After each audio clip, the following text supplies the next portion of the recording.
Hey everybody, this is Stevie's Tarot. It's July 26th, 25th, 2025 as I'm recording this. So 7/25/25. Who's 25? Do you have a 25-year-old? We are going to do a spread. Messages from your future self. How you doing today, everybody?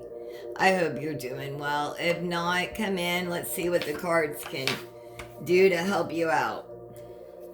What should you spend more time in? This is a message from your future self. What should the collective spend more time in?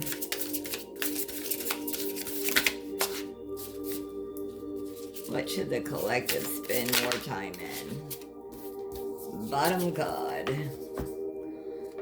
8 of Wands.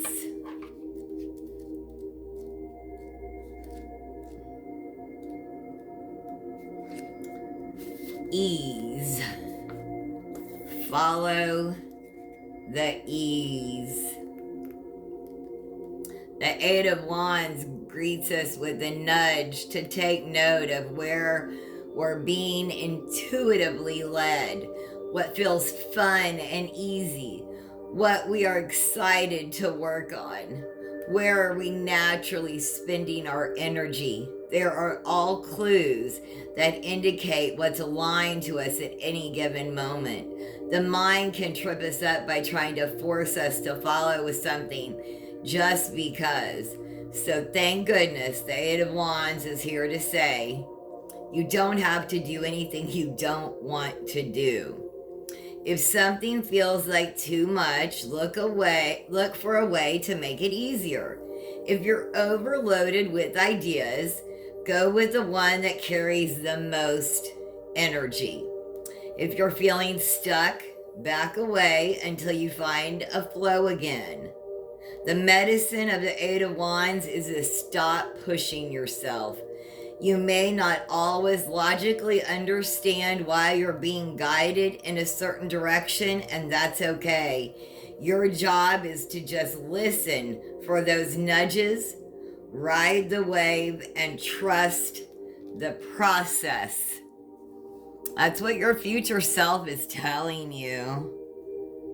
Can you heed that message?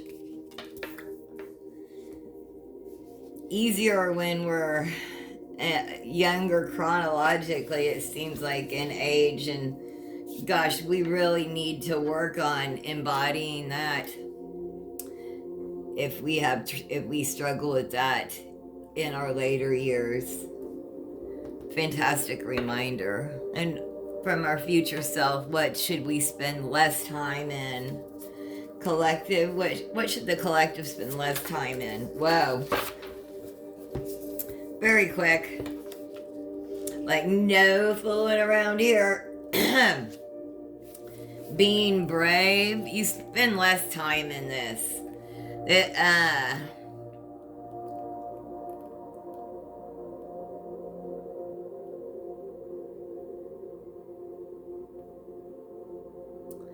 You need to release your what ifs. Spend less time in your what ifs. Confirmation. Let them go.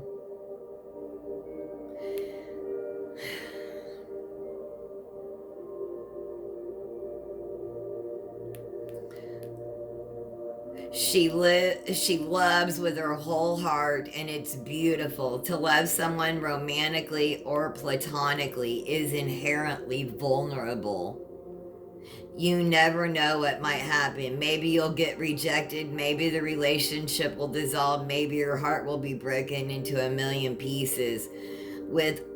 While all these are possibility, maybe, or the Backpacker of Cups is here to champion an alternative option. What if the things work out better than you could have ever imagined? You need to stay out of the what ifs, the what's behind you, and let go of the what ifs and what was behind you. Be brave and look forward to what's ahead of you. You have confirmation. You have a whole life ahead of you. And adventurous, fantastic, magic. I'm getting emotional because if you could see your life that I see for you ahead of you. Let go of those what ifs. They are holding you down. Who benefits from your fear? Not you. Confirmation. Really, who benefits from your fear? Because you don't.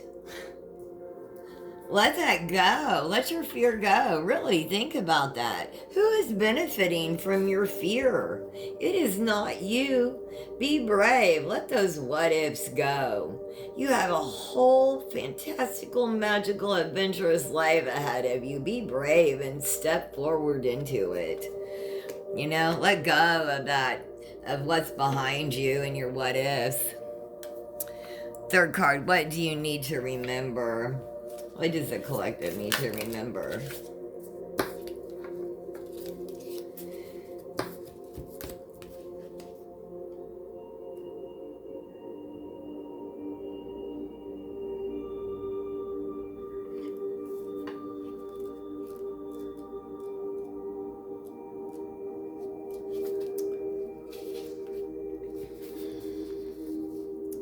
The rose-colored glasses are off. And you're faced with a delusioning reality. The Eight of Cups asks us to see a situation or a relationship for what it is, not what we want it to be. Whew. You've ignored the red flags, dismissed the warning signs, and now you must accept something you didn't want to believe was true. This hurts like hell. But ultimately, ignorance is not bliss. Waking up is an important part of the spiritual path. You are doing the hard work. In the Eight of Cups, we see a woman kayaking in the bayou, leaving the cups, what she thought she wanted behind. It's been a long journey, physically and emotionally. You've made it through the worst. The glow of the moonlight indicates peace is just around the corner.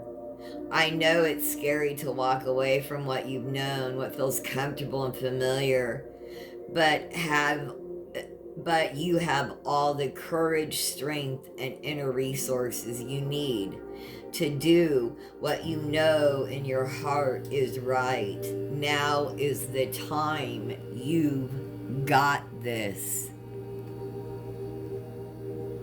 Your future self is that's the message from your future self. Like, I know there's like the confirmation, the illusion of somebody or a relationship was smashed recently and it hurts, right? But now it's time to bravely, take what is and step forward. Thank you, Spirit. What do you need to let go of? What does the collective need to let go of? What does the collective need to let go of?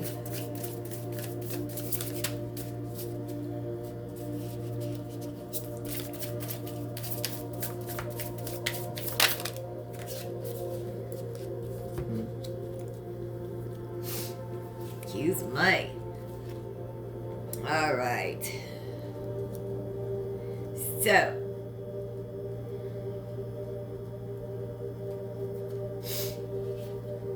what you need to let go of,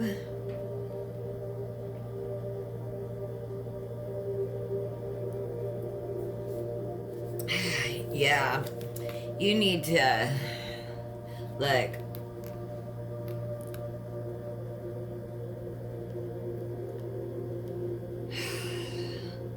let go of those limiting beliefs and whatever is holding you back. Like, this is it. Let go, let loose, take up space. This is letting loose and taking up space.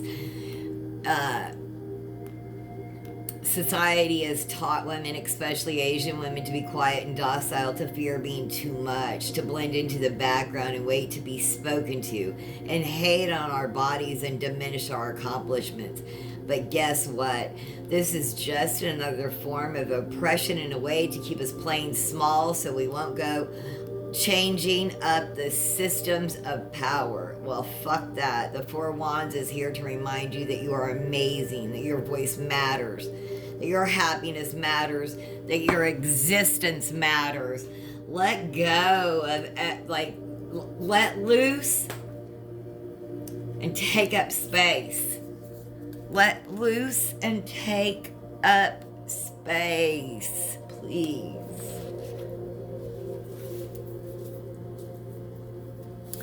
What should you focus on, collective? What do you need to focus on?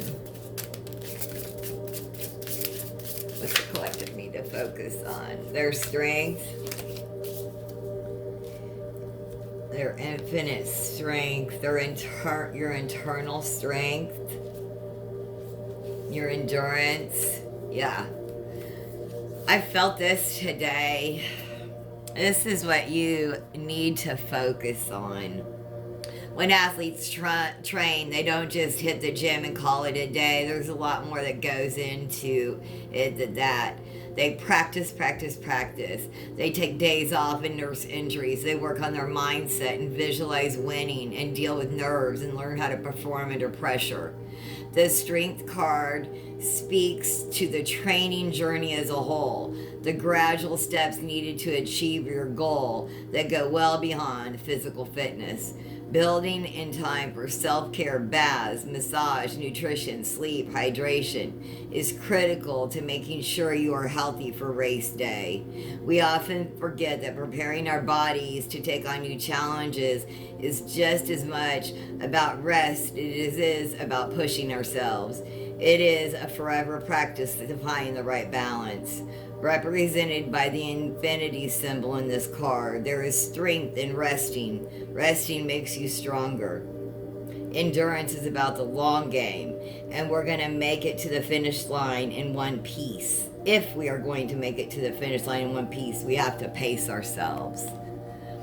We need to work on our endurance. All right, from our future self, what lesson will I learn? Whoa, all right. 8 of Pentacles.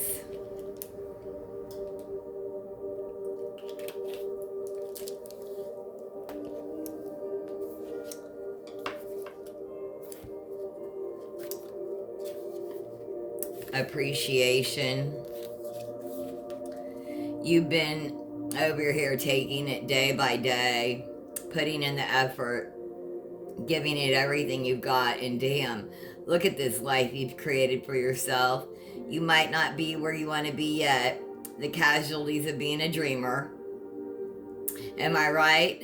But OMG, can you imagine what your younger self would think right now? She cannot believe how far you've come. The 8 of Pentacles offers you an opportunity to look back on your journey with deep appreciation for where you've been. You made it through the fire. You stepped up to the challenges. No shortcuts, no accidents, pure blood, sweat, and tears. Did you have help along the way? Sure, but ultimately it was you who put the wheels in motion. You who made your dreams a reality. In this card, we see a woman who has just hiked the entire 24-mile rim-to-rim Grand Canyon Trail. She's looking back at the path thinking to herself, wow, how the hell did I even do that? That's the vibe of the 8 of Pentacles. In awe of your own amazingness. That's the lesson you're going to learn. How amazing you are. You're seen and celebrated. You are amazing.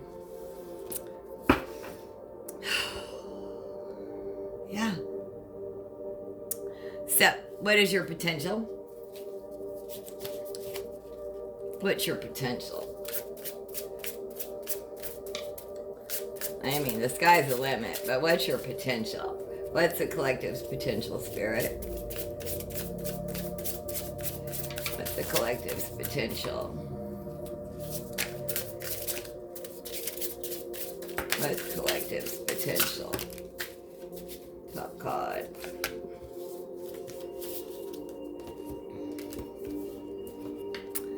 Your potential.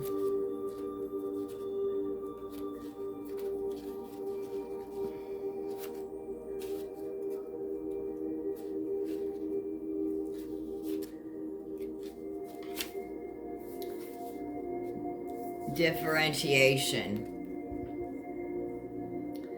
The backpacker of swords is lovable and obnoxious at the same time. She isn't trying to be the worst, but like any teen, isn't concerned about how her actions will impact others. She snaps at her parents, slams doors, lies to her friend, and has a knack for arguing with teachers at the most inopportune times. But the backpacker of swords can teach us a thing or two about the benefits of disobedience. She embodies a sense of healthy differentiation, figuring out where she ends and other people begin. This is a vital part of the individualization process. We need to be able to question authority to figure out what beliefs we agree with and which ones we don't. We make mistakes and learn from them to chart our own path. With the aid of the backpacker of swords, we bring online the sacred skeptical part of us that doesn't automatically agree with everyone. We see words as words, not truth. We filter what people say through our own lens and observe how it lands in our body, taking what resonates and leaving the rest. It's your discernment. What is a message from your future self? What is your future self? What is your future self? Six of Pentacles. Look, I'm going to read, like I haven't read all of them. Six of Pentacles in this is awesome.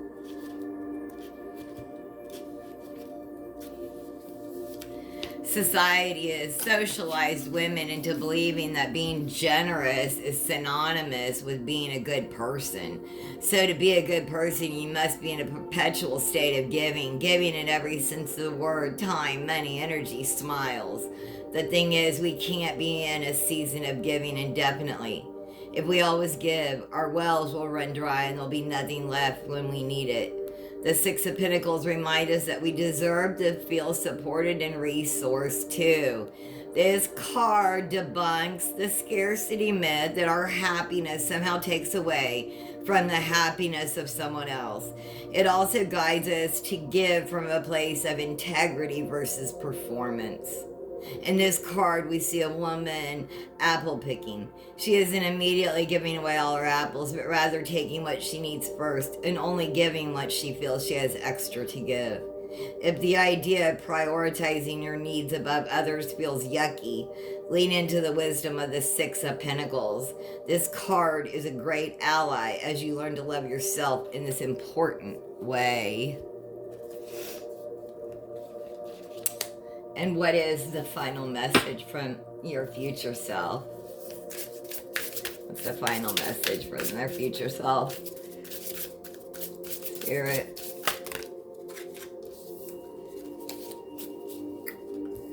Yeah. Message from your future self. Honesty. Listen, I know it's tempting to say yes to whatever comes your way, but continue to override your intuition is going to bite you in the ass real soon. The Seven of Swords is all about being honest. Maybe you said yes to something out of obligation, or because you didn't want to feel left out, or because you initially thought it would be fun, but have since changed your mind. Doesn't really matter how you ended up here. The Seven of Swords gives us a chance to get out. In this card, a woman has dragged herself on a ski trip she didn't want to go on. She brought 5 swords with her on the chairlift, but is looking longingly at the 2 back at the cozy cabin where she wishes she were instead. There are so many reasons why we people please: trauma, attachment wounds, social norms, white supremacy, the list goes on and on. The important message here is that people aren't mind readers. So if something isn't sitting right, now might be an ideal time to speak up. Only if it's safe, of course. I really hope you have messages here. Thank you so much for sharing your time with me. Please subscribe, like, and share. Almost to 50 subscribers. When I do, I'll do lives and give away those many free readings. Please join me and have the most blessed day. Thank you so much.